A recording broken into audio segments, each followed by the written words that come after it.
Hello, everyone. Welcome again to another episode of the Backyard SportsCenter podcast. Today, I am joined by what many people consider as the Rookie of the Year, Pepsi. How are you doing tonight? Pretty good. I'm chilling. Basketball superstar. Shut up. Okay, we get it. Yes, I am a god of basketball. So, a lot of people that have been following the RBL know this is your rookie season. What is your kind of overall thoughts of the season that you had? Well, to be honest, when I first had the team that I started with, that I had like Chipper Jones, Cliff Floyd, all those players at the start, I was pretty I would say uncomfortable because most of those players, I really never knew how to play with them. Because before all of this, I've only played this game since I was like 10. Never knew anything about generics. So I just used the kids. So then I'm just like thinking, and then all of a sudden, Ace hits me up asking about or helping me. Same thing with Visery, helping me about what are good players or not. So Ace gives me a good trade. So I think I had Karen out on my team. I gave her that for Adam Van Doren, which is a really good trade because he's been such a good second batter on my team. He's very, very solid at everything really except pitching. So I give credit to that. Thank you, Ace, for that. But most importantly, I give credit to IT or Itanium, I don't know how to say his name. I give Titanium is how I say it. Titanium, okay. I give so much credit to him this season. I think he's the reason why I'm really good because I got an insane boost. I had a mirror on my team at the start. So he gave me Ahmed, a speedster, S tier, star moonbeam, and then I also got Jeff Conine. Not a good third baseman at all. Never do that. I made a bad mistake on that. So I decided to put him at first, which is perfect because he doesn't drop because he's a pro. And I really think that's important because I was playing on Scrappo Field, which is a pretty short stadium. So having those players on my team is pretty needed. Overall, I think this season, I think I did pretty good. I don't think I had a good defense. I think everyone knows that. But, I mean, new season's a new season coming up. I think I'm grateful for what I did this year, and I'm happy how I played. Yeah, I think you definitely showed everyone that you definitely can put up some runs with a good offensive team. I think the hard thing will be next season is to try to still be able to score roughly the same amount of runs that you put up, but have a slightly better defense. I think that's going to be the challenge and not overcompensating too much on the defensive side that you don't score runs. In my opinion, I should have stuck with the better defense. I mean, I like the offense I have, but maybe if I had Cliff Floyd, I was always thinking towards the middle of the season. If instead I would just keep Cliff Floyd and have Jeff Conine on the other team, I think that would make a pretty big difference. Yeah, Conine is not the best, but he's a solid kind of mid to late round player, especially if you have him at right field or first base. Which I had him in season 8. I had him and the clone, just kind of funny. Woo! Yeah, but I had one at first base and one in right field, and they're solid line drive hitters. I think they're like a 72 power and contact. So if you can hit with them, they're decent. Not really good power.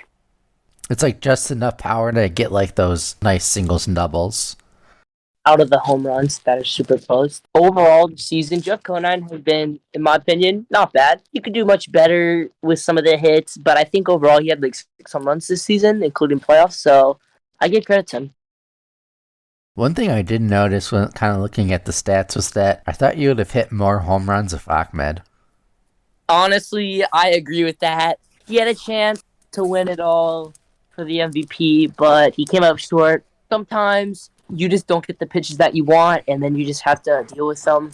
Happens to every batter, every powerful batter, but we just learn from those mistakes, and we just move on. You mentioned the big trade of Titanium. I think that really kind of was like the big trade of the season. Yeah.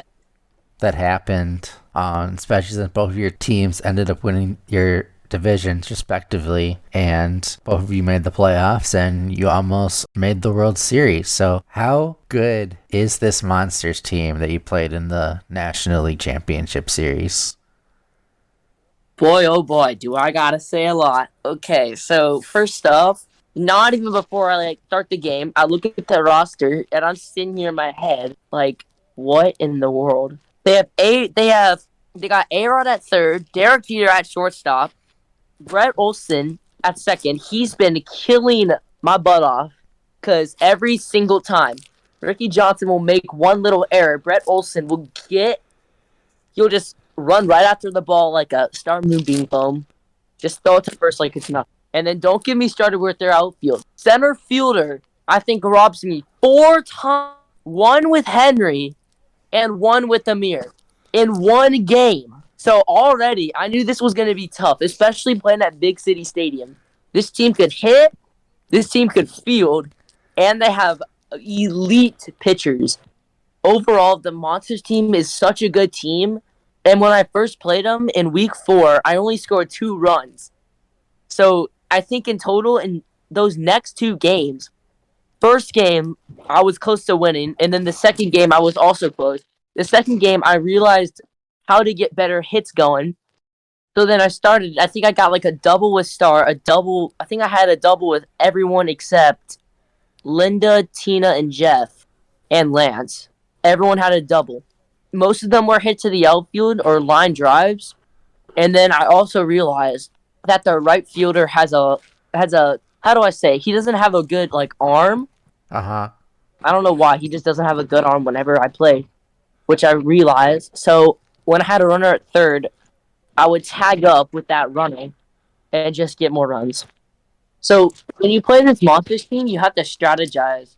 And if Emery's watching this, strategize. You have to think very smart where to hit the ball because this team is very good and you have to hit in certain places if you want to win. Yeah, and I think especially at big city, if I had your team going into it, it's almost like you kind of have to try to get your first 5 runs off of home runs, and then try to get their defense in positions that they're not starting positions, and you have to create the hole in the defense versus, okay, here's this one player that you can exploit, or 2 or 3 players that you can exploit. You have to make the defense rearrange so that you can exploit the defense, if that makes any sense. Yes, I do understand that. I also think it's kind of like me as an underdog facing one of the best players, not even the best, probably the best in this game. I'm playing the commissioner. So already at the start it's kind of scary cuz you're playing like an innocent person that has what's his profile? I don't know his name. Yashi. It looks like Yashi. I don't know his profile. Looks like a Yashi character. And then when you look at his team, you're sitting here your mouth is shocked, and you're just sitting there I'm gonna lose, which is what I felt. Definitely made one of the best AI defenses that I can remember in RBBL history, for sure. It's crazy. It goes up there as far as it's up there with the Mellows team in S7 as far as the 3 seasons that I've been a part of. Whew. Help me. It's scary. Very, very scary. Yeah, the first game was really close. Yeah, pretty close. It was a +7 to a +12. So I mean, it was still you had a shot of winning if you put up a couple more rounds. I think I had a Grand Slam opportunity, but I gave it up. I'm pretty sure if I'm correct. Oh, that stinks.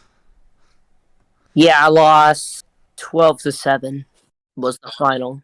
Each time you played them, though, you increased your run total because you said you had a +2 the first time in the regular season, then you got a +7 when you played them the second time, and then the third time you played them, you got a +20.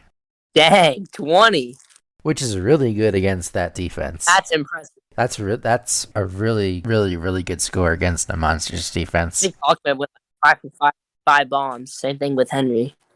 That's how you have to beat the Monsters. You gotta hit home runs. That's what Visitor kept telling me to do. I listened to him, but also AI defense is terrible. It's so bad. But the thing is, how this league goes, if you had the amount of runs that you put up in game 2 But then, like, if you had your game 2 score with Ura's game 1 score, you would have won that game. So it just shows, like, one game you can have an off game and one game you could, have a good game. And it just happens that both of your bad games were on the same game. Both your good games were on the same game. Mm-hmm. I agree.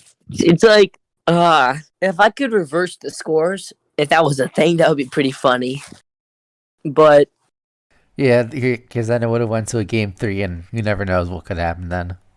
anything could happen.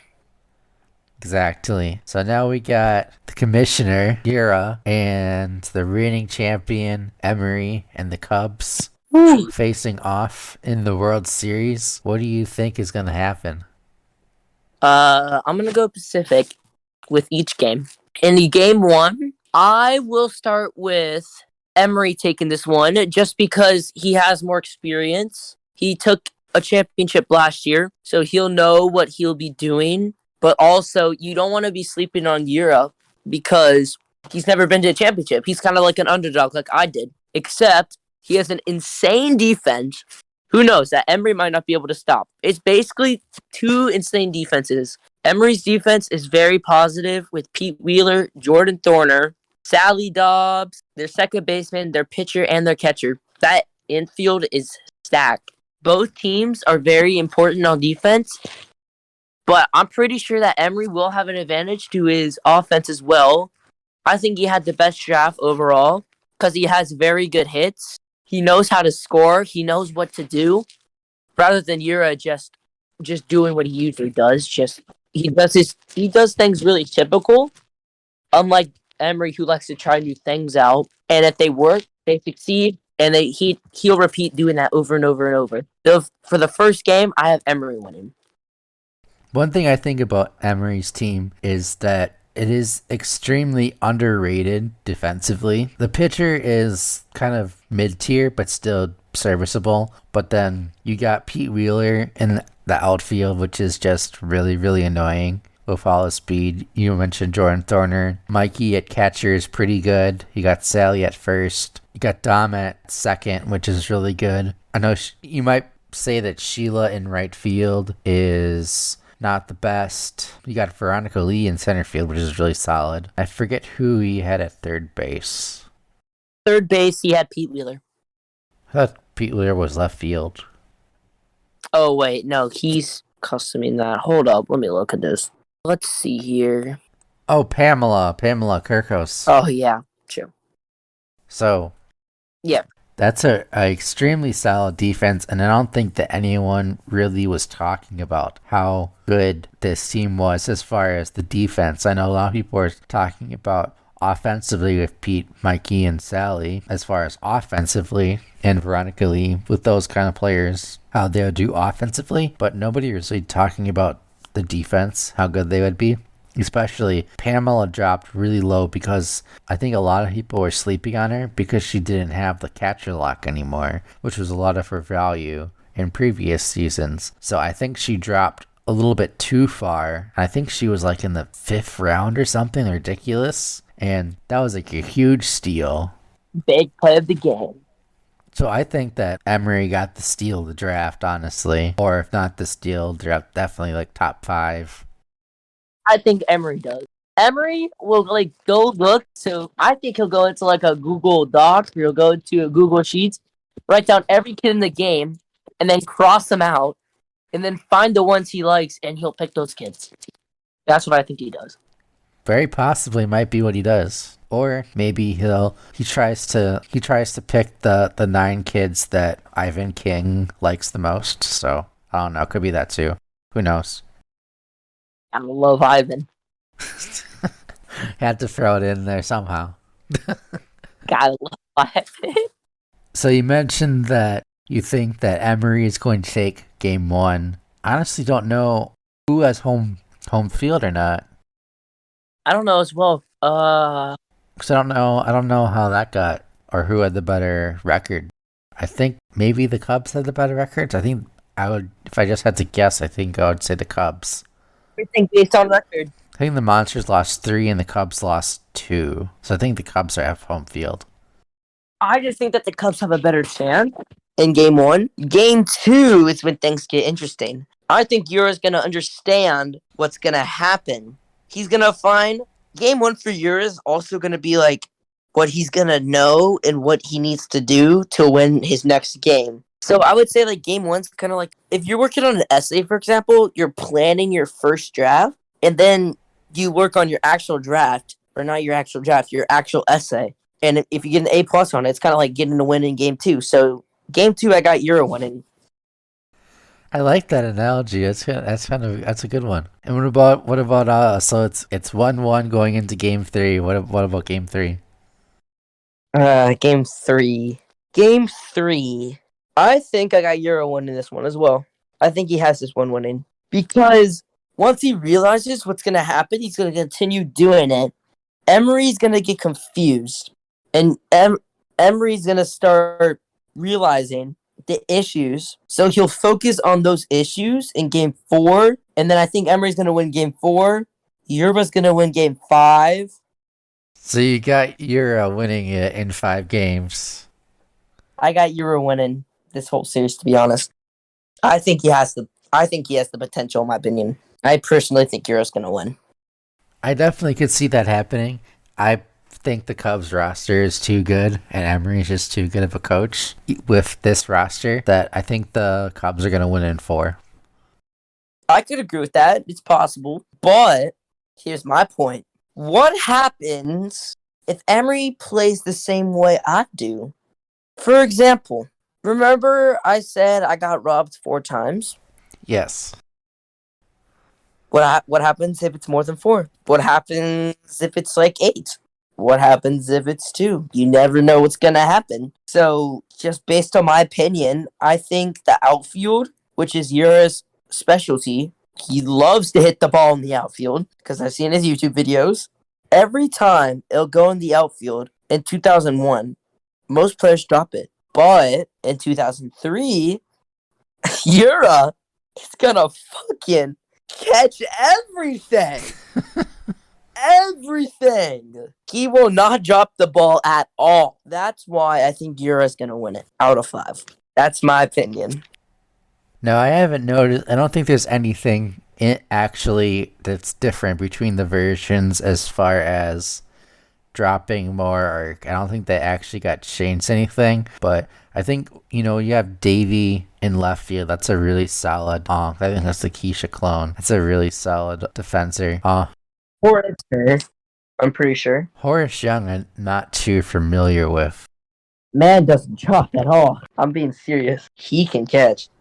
And then you've got the Ronnie clone. I think that's the Ronnie. I think the Ronnie clone is the weakest link as far as the defense. Mm-hmm. Like you were saying, right field. But because you would think that Brett Olson is just terrible because it's his Brett Olson. But at second base, it just seems to work for whatever reason. I guess it took someone other than JY to realize that Brett is actually good at second base. So I guess that's what happened there. And then Ricky Johnson, fan favorite of Jorge's bank account, making the World Series for another time. That is intense. And you got Tony at catcher is also really good because he got that really strong arm. Not strong enough for the speedsters, though. And really good aggression, so always going to throw to second. Got decent stamina. That defense is just crazy. And then Lisa with those hooks that are basically like, I think the one's 100 and the other's like 80 or something. So that's 2 really good pitches right there. I mean, even though Lisa's not, one of the top pitchers, she's definitely one of the kind of like second tier pitchers that you can have. Lisa's definitely better than Jody Palmer. So the one thing is that if Ura can put up 15-20 runs, then the Cubs defense kind of goes flat. Because if you can get Dom the catcher, then you can do steals and grounder ball and just put up a bunch of runs. That's the secret of destroying the Cubs defense. You have to get Dom the catcher. Agree. If you can get Dom the catcher, and I got Dom the catcher a couple times, but I wasn't able to thoroughly exploit it like I wanted to. Also, I do have another reason why the Monsters will win. I forgot to admit that their batting is insane. You have, I think, 5 or 6 really very, very good batters. You have, I think, his team's kind of like mine, but also with a really stacked defense. Unlike mine, that's just very offensive. You know what I'm saying? Your team had players that were like either really good at speed or that were really good at like power. And like Henry was kind of like Henry was both, but pretty much like everyone else, other than like maybe like Jeff Conine and I think Linda Potter, and I think you had Tina, right? Yep. Other than those three players, everyone else either was a really good home run threat or a really good like speedster stealing threat. Jeff Conine, in my opinion, I would include him in there as a hitter, to be honest. He did really good this season. The girls were terrible, except Star. But with the Monsters team, you got a lot of players that have really good speed and really good at defense. Yeah. And are really good at hitting line drive hits. Because you got, well, Davey has some power too, but Davey, Jeter, Horace, Alex, Tony, Lisa, Frankie are all really good hitters, at least with line drive, and a couple of them, especially Davey and Frankie, you can hit some home runs with as well. So you got like, other than Brett and Ricky, you got 7 players that can really, get those hits to the outfield and to the wall, if not possibly get some home runs at times. And then you do grounder ball with Ricky and Brett, and Ricky has power ups if you ever get them. So I think that was the kind of reasoning behind the Monsters team, and it's definitely one of the better, like I mentioned, one of the better defenses in the history that I've personally seen. And it'd be really interesting to have a conversation with some other people or in the Discord as how this Monsters AI defense stacks up all time. I could agree with that. Very, very powerful and power. Every single one has something super unique about them, which is why I think the Monsters are very good. I also agree the same thing with Emery. Both teams are going to have a very fun against each other, trust me. I think everyone's happy about it. To be honest, I was expecting it to be like this as well. Things have been gone crazy lately. We're all freaked out. Give kind of a shout out, Mav, for winning the Constellation tournament. Congratulations, Mav. Yeah, that's a good thing. Good segue into the consolation tournament. Mav beat Crazy. Pull up the score really quick. 7 to like 20. I think it's 21, which is 1/3 if I'm correct. Yeah, it's 7 to 20. All right, that's really, really good. Mav just decided to put up a monster game.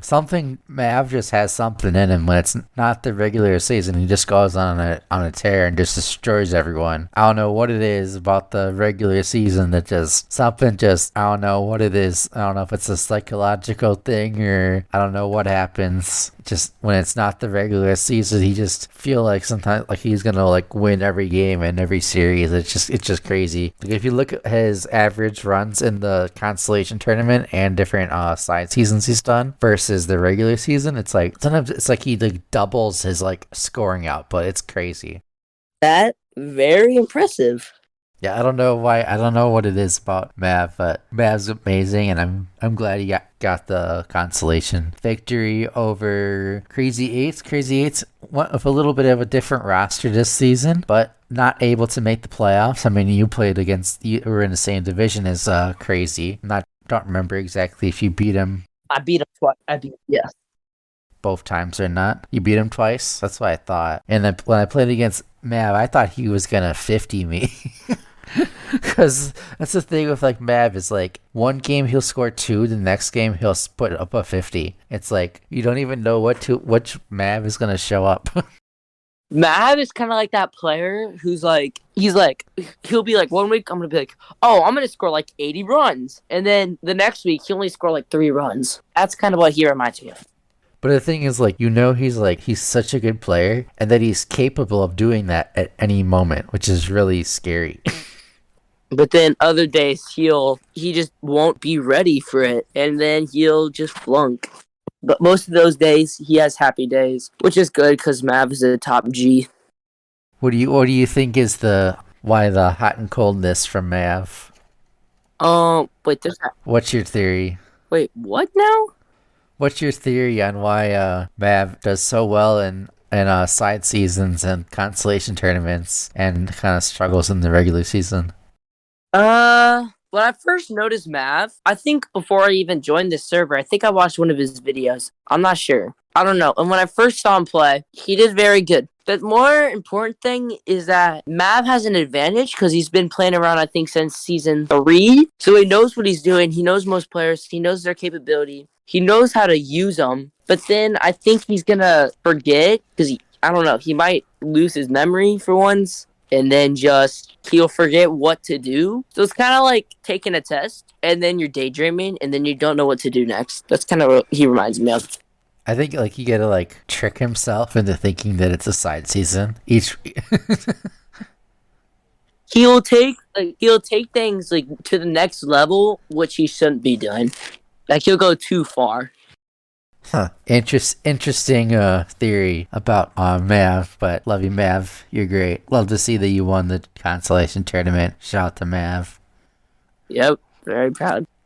Love to see that. And I'm really excited to see the Monsters and the Cubs. Hopefully that will be coming up sometime next week or so. I know the first 2 games are fully in. We're just in the editing phase, so I don't know. Hopefully that announcement will be coming up pretty shortly as to when the stream will be, and we will be having a special guest, Shine Bloom, doing some of the commentary, at least for, I don't know about all the games, but I know at least for these first couple games, so that will be really, really exciting. And I don't know if you've seen any of his streams with Melonheads that he's been doing it every Wednesday, I believe it is, but it's been really fun and really entertaining, and love how he just engages with the community, and it's just been amazing to watch some of his streams, and I think I'm just really excited how it's all going to turn out.